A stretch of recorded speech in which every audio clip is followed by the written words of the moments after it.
Las configuraciones electrónicas están en todas partes porque todo está formado por átomos. Los átomos están formados por unas partículas chiquititas llamadas partículas subatómicas. Cuando era estudiante, algo que me sorprendía mucho con respecto a la tabla periódica es que el platino, el oro y el mercurio solo tenían un protón de diferencia. Cuando se entregan premios a los artistas, los discos de platino son muy valiosos, más que los de oro. Si lo vemos químicamente, el platino solo tiene un protón menos que el oro, pero es mucho más caro. Como dijo Carlos Marx, es el trabajo lo que determina el valor de las cosas. Los métodos de obtención del platino son mucho más difíciles que los del oro, y los del diamante son mucho más difíciles que los del platino, por eso su elevado costo. Por otro lado, con un solo protón más que el oro tenemos al mercurio, que es un metal completamente diferente, blanco, hermoso, líquido a temperatura ambiente. No es que yo me dedique a extraer mercurio o a conocerlo, sino que hace muchos años quebré un termómetro y me quedé impresionada cuando vi el metal líquido y escuché luego el grito de mi maestra de que no lo fuera a tocar, y así fue que lo conocí. El mercurio es altamente tóxico para la salud y por eso su uso es restringido. Con un solo protón de diferencia tenemos a 3 metales sumamente distintos. Esta es la magia de las partículas subatómicas, que cambian toda la realidad que nos rodea.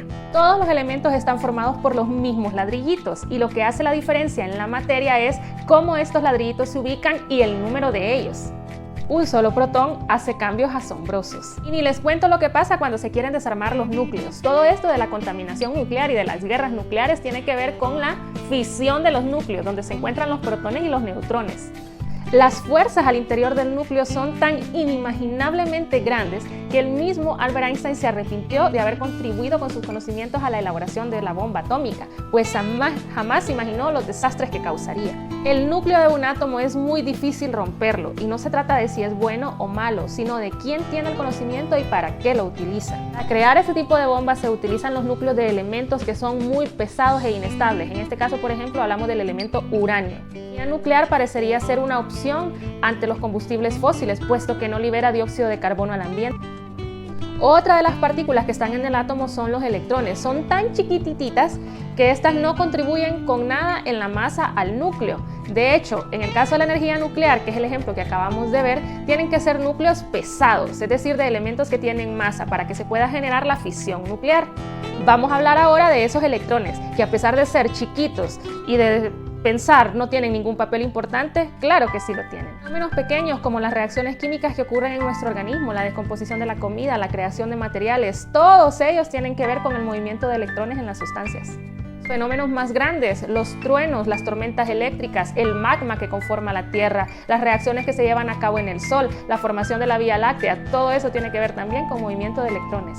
Los electrones son las partículas que se encuentran en la superficie del átomo, tienen carga negativa y es mucho más fácil extraerlos porque al estar afuera entonces se puede generar corrientes con más simplicidad que arrancar protones de un núcleo del átomo. Aquí las diferencias entre las reacciones eléctricas y las reacciones nucleares.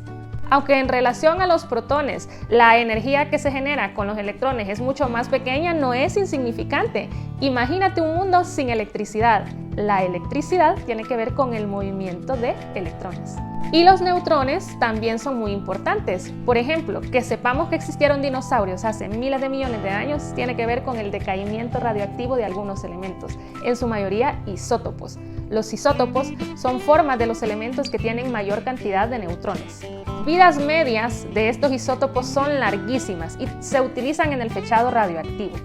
Esto no es una clase y es imposible abordar todos los fenómenos que se explican con los movimientos de las distintas partículas subatómicas, protones, electrones y neutrones.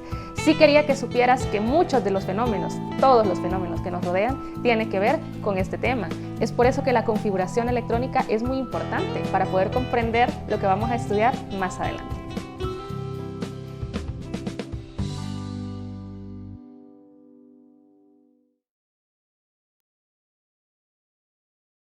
Las configuraciones electrónicas están en todas partes, porque todo está formado por átomos. Lo que te... Estamos. Si yo no te crees que va. Es que no me dejaba, güey. ¿Qué querías?